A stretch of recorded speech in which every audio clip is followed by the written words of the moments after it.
Hello students, हम यहाँ पर क्लास 12th की एनसीईआरटी स्टार्ट कर रहे हैं line wise line halo alkanes and haloarenes. सबसे पहली बात आती है कि हेलो एल्केन्स किसे कहते हैं। इसके अंदर the replacement of the hydrogen atom in an aliphatic और aromatic hydrocarbon by the halogen atom result in the formation of the alkyl halide halo alkanes and aryl halide halo arenes. इसके अंदर क्या कहा गया है कि जो हाइड्रोजन एटम होता है किसी भी एलिफेटिक या एरोमेटिक हाइड्रोकार्बन के अंदर, उस हाइड्रोजन की जगह रिप्लेस कर दिया जाता है हेलोजन एटम, जिसकी वजह से अल्काइल हैलाइड या हेलो एल्केन्स बनते हैं या एराइल हैलाइड और हेलो एरीन्स बनते हैं। ठीक है, यहाँ पर ये दिया गया है आपके पास में ईथेन मॉलिक्यूल है CH3 इसके अंदर एक हाइड्रोजन की जगह एक हेलोजन एटम को रिप्लेस कर दिया है और ये क्या बन गया है, क्लोरोईथेन। ईथेन क्यों कहा गया, क्योंकि इसके अंदर कितने कार्बन एटम है आपके पास में 2 कार्बन एटम्स हैं।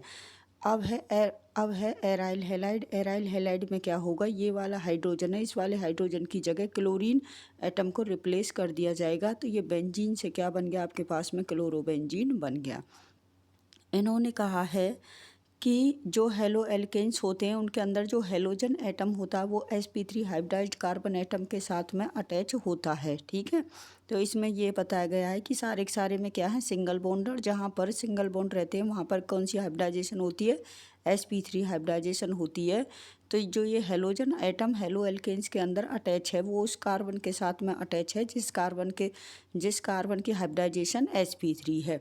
वैसे ही यहाँ पर जो आपके पास में हेलोजन एटम हेलो एरीन्स में अटैच है वो उस कार्बन के साथ अटैच है जिसके पास में डबल बॉन्ड है। डबल बॉन्ड होने के कारण उसकी हाइब्रिडाइजेशन क्या है, sp2 हाइब्रिडाइजेशन है। तो कहने का मतलब है कि आपके पास में हेलो एल्केन्स के अंदर क्या होगी, sp3 हाइब्रिडाइजेशन होगी, और हेलो एरीन्स के अंदर कैसी हाइब्रिडाइजेशन होगी, sp2 हाइब्रिडाइजेशन होगी। इनके बहुत इम्पोर्टेंट एप्लीकेशन है किसकी, आपके पास में हेलोजन कंपाउंड्स की। जैसे क्लोरीन कंटेनिंग एंटीबायोटिक होती है क्लोरमफेनिकोल, जो माइक्रो ऑर्गेनिज्म से क्या होती है, प्रोड्यूस होती है, और ये ट्रीटमेंट किसके, अगर किसी को टाइफाइड फीवर हो जाता है तो उसमें क्या दी जाती है, क्लोरमफेनिकोल बनी हुई होती है। क्लोरम मीन्स क्लोरीन कंटेनिंग एंटीबायोटिक है। उसके बाद आपके पास में है जो हमारी बॉडी होती है वो आयोडीन कंटेनिंग हार्मोन्स प्रोड्यूस करती है जिसे थायरोक्सिन कहते हैं। ठीक है, इसकी वजह से, इसकी कमी की वजह से क्या हो जाता है, गोइटर नामक रोग हो जाता है। उसके बाद आपके पास में क्लोरोक्विन किसके लिए यूज होती है, मलेरिया के लिए। तो क्लोरोक्विन किसके लिए यूज होती है, ट्रीटमेंट ऑफ मलेरिया के लिए क्या होती है, यूज होती है। हेलोथीन हेलोजन कंटेनिंग कंपाउंड होते हैं एज ए एनास्थीसिया किसके अंदर दी जाती है, सर्जरी के अंदर, जैसे बेहोश करने के लिए जो मेडिसिन का यूज किया जाता है। ठीक है, वैसे ही इन्होंने क्या कहा है, जो फुल्ली फ्लोरिनेटेड कंपाउंड होते हैं वो पोटेंशियल ब्लड सब्सटेंट्स का काम करते हैं। कहने का मतलब है कि ये ऐसे ही ऑक्सीजन क्या करते हैं, इनको प्रोवाइड करते रहते हैं। ठीक है, तो हमने इस पेज में क्या पढ़ा, इस पेज में हमने ये पढ़ा कि हेलो एल्केन्स के अंदर क्या होता है, किसी भी हाइड्रोकार्बन के अंदर क्या रख देते हैं, हम हाइड्रोजन एटम को रिप्लेस कर देते हैं तो वो हेलो एल्केन्स बन जाते हैं। और एरोमेटिक हाइड्रोकार्बन के अंदर अगर हम हेलोजन एटम को हाइड्रोजन की जगह रिप्लेस करेंगे तो वो हेलो एरीन्स बन जाएंगे। हेलो एल्केन्स के अंदर जो हेलोजन अटैच होता है वो sp3 हाइब्रिडाइजेशन के अंदर अटैच होता है, sp3 हाइब्रिडाइज कार्बन के साथ में अटैच होता है, और हेलो एरीन्स में sp2 हाइब्रिडाइज कार्बन के साथ में अटैच होता है। ये इनकी इंपॉर्टेंट एप्लीकेशन थी जो डेली लाइफ में क्या की जाती हैं, यूज की जाती हैं। उसके बाद हम पढ़ेंगे, नेक्स्ट है हमारे पास में है ऑन द बेसिस ऑफ, ठीक है, क्लासिफिकेशन किसकी पढ़ रहे हैं हम, क्लासिफिकेशन पढ़ रहे हैं halo alkanes and haloarenes की।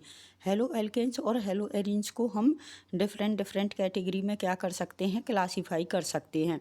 नंबर ऑफ हेलोजन एटम के ऊपर क्लासीफाई करेंगे। अगर एक हेलोजन है तो मोनो हेलो एल्केन्स, 2 हेलोजन है तो डाई हेलो एल्केन्स, और 3 हेलोजन एटम अटैच है तो ट्राई हेलो एल्केन्स, ये क्या है, कहे जाएंगे। उसके बाद आपके पास में एक हेलोजन अटैच है तो मोनो हेलो एरीन्स, 2 हैं तो डाई हेलो एरीन्स, और 3 है तो ट्राई हेलो एरीन्स, ये कहे जाएंगे। उसके बाद आपके पास में हाइब्रिडाइजेशन के आधार पर इनको क्या करना, रीअरेंज बांटना, इनको क्या करना, बांटना। ठीक है, ये कहते हैं जो अल्काइल हैलाइड के अंदर जो हैलोजन एटम अटैच होता है वो उस कार्बन के साथ में अटैच होता है जिसके पास में sp3 हाइब्रिडाइजेशन होती है। तो ये क्या होते हैं आपके पास में भी प्राइमरी भी हो सकते हैं, सेकेंडरी भी हो सकते हैं और टर्सरी भी हो सकते हैं। ठीक है, डिपेंड करता है कि ये कितने अल्काइल ग्रुप के साथ में क्या होते हैं, अटैच होते हैं। अब हम यहाँ देखते हैं कि ये हैलोजन उस कार्बन के साथ में अटैच है जो वन साइडेड कार्बन से क्या है, मिला हुआ है, अटैच है। तो ये प्राइमरी हो गए। ये हैलोजन उस कार्बन से अटैच है जिसके दो साइड में क्या है, दो अल्काइल ग्रुप लगे हुए हैं, इसलिए इन्हें सेकेंडरी कहा गया। ये हैलोजन उस कार्बन के साथ अटैच है जो कि आपके पास में थ्री साइडेड कार्बन से क्या है, अटैच है। अगर वन साइडेड कार्बन हो तो प्राइमरी, टू साइडेड हो तो सेकेंडरी और थ्री साइडेड हो तो क्या कहलाएंगे, ये टर्सरी कहलाएंगे। मोस्ट इम्पोर्टेंट है आपके पास में एलाइलिक और बेंजाइलिक। एलाइलिक क्या होते हैं, ये वो वाले कंपाउंड होते हैं जिनके अंदर जो हैलोजन एटम होता है उस sp3 हाइब्रिडाइज्ड कार्बन के साथ में अटैच होता है, जो डबली बॉन्डेड होता है उसे नेक्स्ट वाला कार्बन। तो ये हो गया डबली बॉन्डेड से ये नेक्स्ट कार्बन, इस कार्बन की क्या है, हाइब्रिडाइजेशन क्या है, sp3। इसके साथ में allyl means doubly bonded carbon को छोड़ करके जो नेक्स्ट वाला कार्बन, और नेक्स्ट वाला कार्बन भी कैसा होना चाहिए, sp3 हाइब्रिडाइज्ड होना चाहिए। अब यहाँ पर ये हो गया डबली बॉन्डेड कार्बन, इससे नेक्स्ट वाला ये कार्बन, इसके साथ सारे सिंगल बॉन्ड लगे हुए हैं, तो ये क्या हो गया, sp3 हाइब्रिडाइज्ड कार्बन। तो ये क्या कहलाएंगे कि हैलाइड। हैलोजन उस कार्बन के साथ में अटैच होगा जो डबली बॉन्डेड कार्बन से नेक्स्ट है।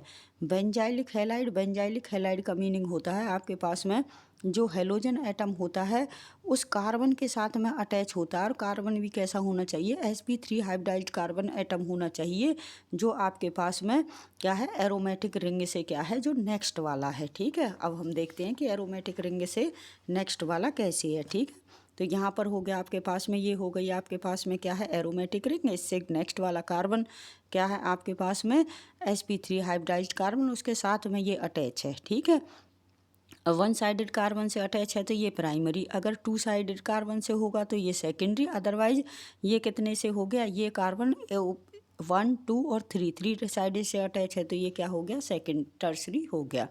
उसके बाद है पूछ लिया जाता है कि विनाइलिक हैलाइड और एराइल हैलाइड क्या होते हैं। अगर डबली बॉन्डेड कार्बन से ही अटैच होता है तो वो विनाइल, और एराइल क्या होता है, डायरेक्ट बेंजीन रिंग से अटैच होते हैं तो उन्हें हम क्या कहलाते हैं, एराइल हैलाइड कहते हैं। उसके बाद आ जाता है आपके पास में नोमेनक्लेचर ऑफ हेलो एल्केन्स और हेलो एरिन्स।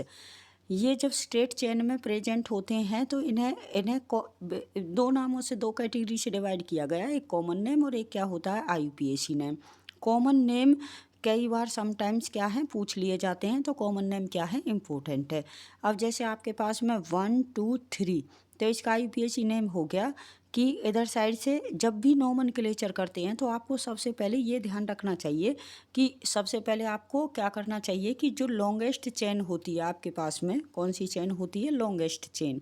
तो सबसे पहले आपको क्या करना चाहिए, जो लॉन्गेस्ट चेन होती है, लॉन्गेस्ट चेन डिसाइड करनी चाहिए। लॉन्गेस्ट चेन में भी फंक्शनल ग्रुप होना चाहिए, फंक्शनल ग्रुप को प्रायोरिटी देनी चाहिए, वहाँ पर डबल और ट्रिपल बॉन्ड भी हो सकते हैं। उसके बाद क्या है, नंबर ऑफ सब्स्टिट्यूएंट्स की मात्रा क्या होनी चाहिए, मैक्सिमम होनी चाहिए, लोएस्ट सब्स्टिट्यूएंट्स, और उसके बाद अल्फ़ाबेटिकल ऑर्डर। तो ये डिफरेंट रूल हैं, वो क्या किए जाते हैं, फॉलो किए जाते हैं इसको नोमेनक्लेचर करने के दौरान। तो आप यहाँ पर देखेंगे कि यहाँ पर क्या है, किधर साइड से नंबरिंग करेंगे, जिधर साइड ब्रोमीन है तो 1 2 3, तो क्या हो गया 1 ब्रोमो प्रोपेन, इसका क्या हो गया IUPAC नेम। अब कॉमन नेम क्या होगा, N स्टेट चेन होती है तो उसे हम N लगा देते हैं। N प्रोपाइल किसके लिए, 3 कार्बन एटम के लिए N प्रोपाइल, और ये क्या हो गया आपके पास में ब्रोमाइड।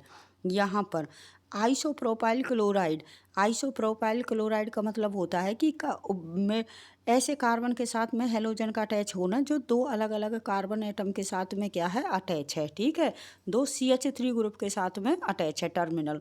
तो आपके पास में ये हो गया 1 और ये हो गया 2 पोजीशन पर क्लोरीन है तो 2 क्लोरो क्या हो गया, प्रोपेन। यहाँ पर क्या हो गया 1 2 और यहाँ पर क्या हो गया 3। ठीक है, 3 के लिए क्या हो गया आपके पास में total carbon 1 2 3 4।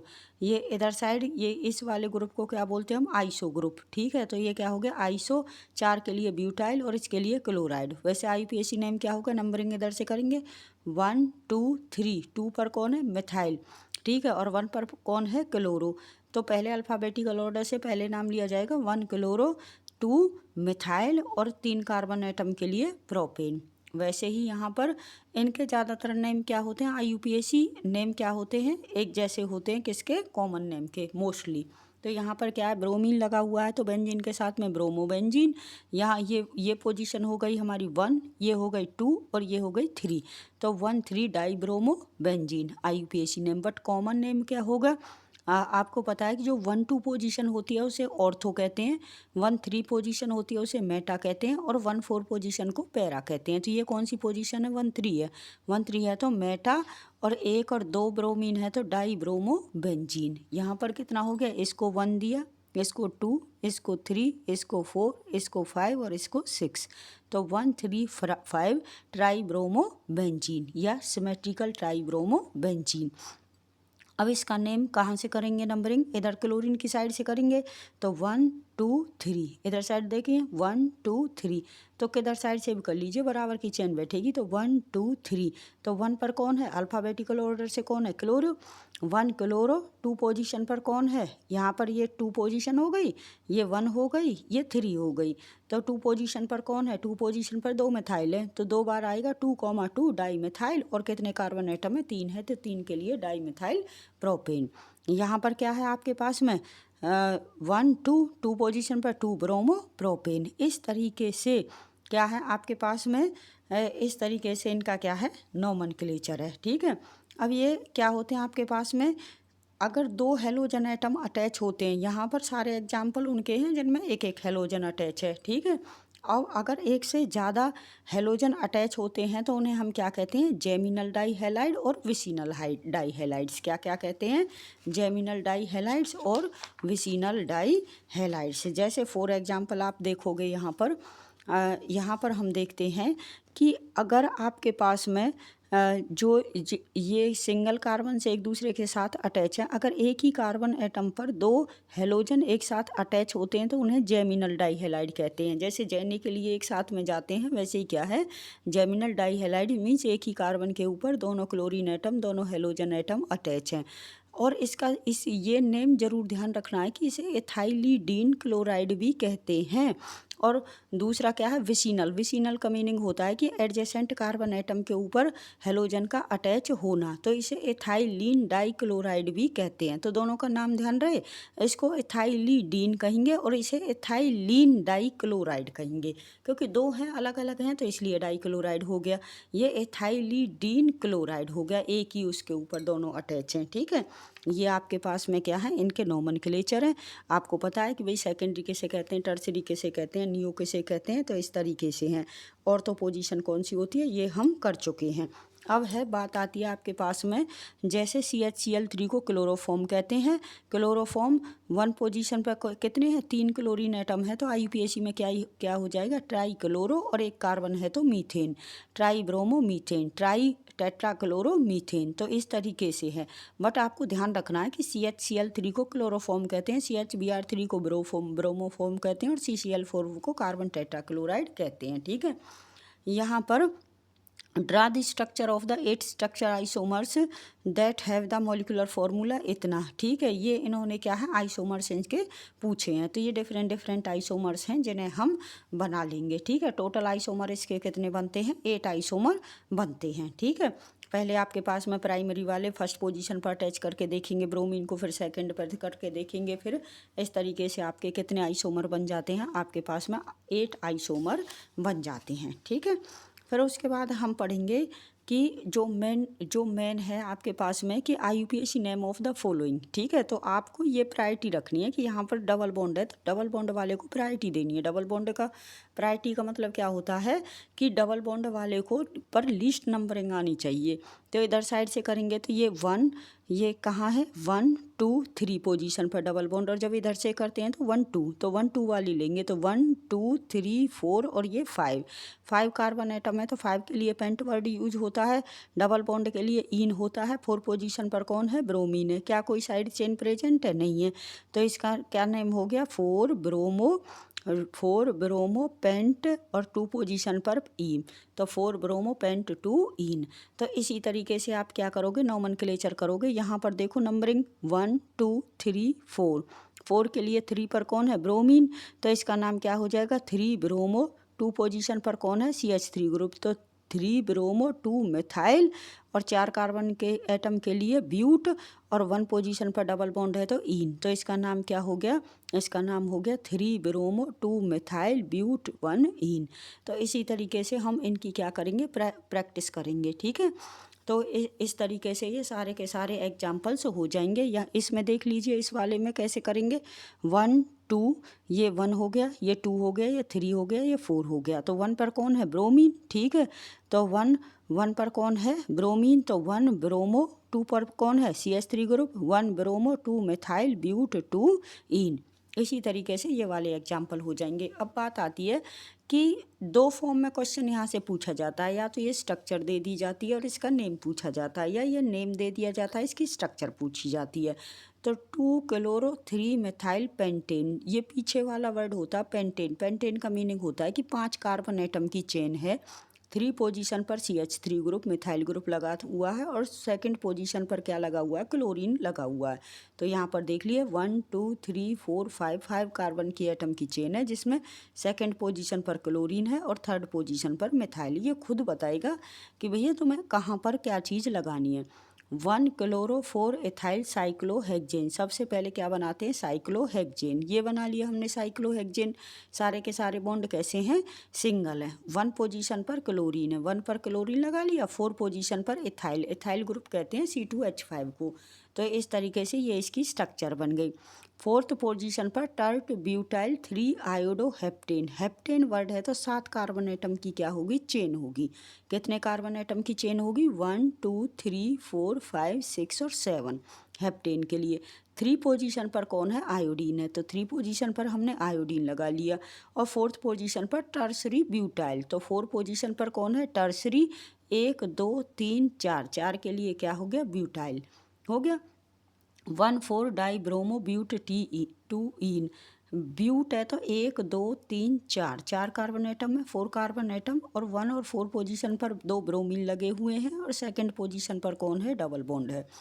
1 bromo 4 secondary butyl 2 methyl benzene, सबसे पहले आपको बेंजीन बनानी है। बेंजीन की 2nd पोजीशन पर कौन लगाना है, मिथाइल ग्रुप।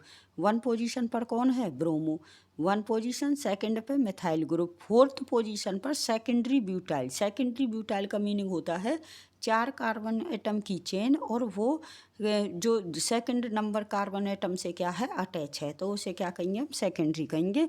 इस तरीके से ये क्वेश्चन पूछे जाते हैं। तो अभी तक हमने क्या पढ़ा था, अभी तक हमने पढ़ा कि हेलो एल्केन्स किसे कहते हैं, हेलो एरीन्स किसे कहते हैं। हेलो एल्केन्स के अंदर कौन सी हाइब्रिडाइजेशन होती है, sp3 होती है। हेलो एरीन्स के अंदर कौन सी होती है, sp2 हाइब्रिडाइजेशन होती है। उसके बाद हमने नोमेनक्लेचर पढ़ा। नोमेनक्लेचर में हमें सबसे पहले क्या है, डबल और ट्रिपल बॉन्ड में से डबल बॉन्ड अगर आ जाते हैं तो हमें प्रायोरिटी डबल और ट्रिपल बॉन्ड को देनी है, और डबल बॉन्ड में भी क्या है, लीस्ट नंबरिंग देनी है, ठीक है। उसके बाद क्या है आपके पास में, अल्फ़ाबेटिकल ऑर्डर से देखें। इस तरीके से डिफरेंट हमने एग्जाम्पल्स कराए। और सबसे मोस्ट ज़्यादा इम्पोर्टेंट है इसमें ऑर्थो पोजीशन का पता होना, पैरा पोजीशन का पता होना, मेटा पोजीशन का पता होना। उसके बाद है एराइल ग्रुप का पता होना, वेनाइल का, एलाइल का, बेंजाइल का। इस तरीके से ये क्या है, बेसिक हैं इसके।